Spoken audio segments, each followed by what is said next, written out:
Lots of cars, don't like it.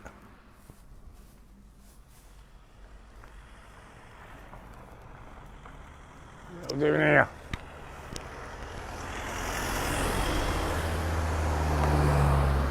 Good at my hair looks tremendous.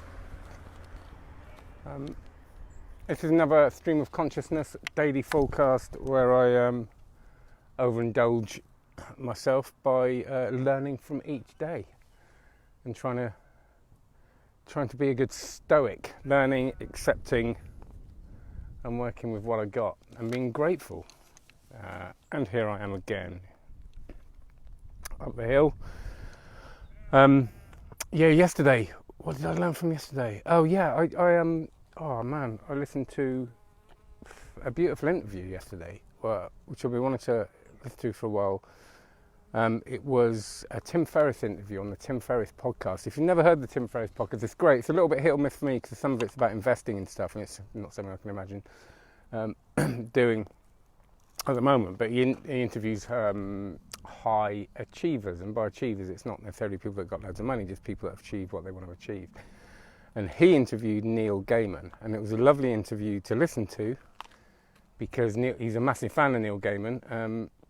But what was lovely, he let him talk, and Neil Gaiman's got the most beautiful voice. I've only heard the Graveyard book, his audio book, but listening to him being interviewed was an absolute joy and so moving. He was talking about his friendship with Terry Pratchett, and Terry Pratchett's documentaries and his death, and it was just a really, really inspiring interview, and it reminded me how important for me inspiration is. I do talk about this a lot, but I couldn't really.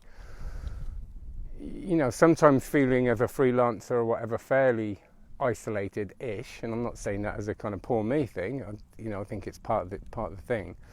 Listening to podcasts and listening to people's stories and being inspired by other people is kind of my fuel really. When everything dips, I'll listen or I'll read or I'll hear someone's stories, and it'll recharge my batteries. And it's really, really important. And with magic and stuff like that as well, I'm going to a lecture tonight by a lovely guy called Chris Rawlings, who's a mind reader, memory man actually. And he's doing, and for years I didn't do that sort of thing, and my love for magic really dwindled. And it's because I wasn't getting any inspiration, I wasn't going anywhere, I wasn't going to conventions and meeting people.